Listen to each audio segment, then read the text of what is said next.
How to change lock screen live wallpaper in Windows. Hi everyone, I'm here to assist you today. Without any delay, let's jump right in.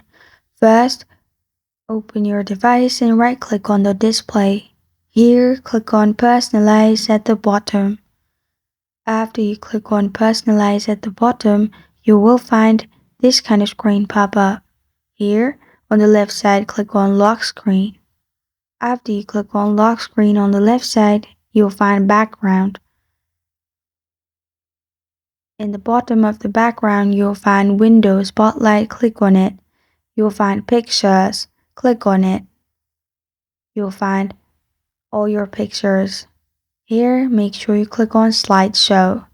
After you click on Slideshow or Windows Spotlight, you will find Live Wallpaper in your lock screen of Windows. And this is how to change lock screen live wallpaper in Windows. Thank you for joining me today. If this video helps you out, please leave a like and subscribe for more. Got a question or want to suggest a topic? Comment below. Thank you for watching.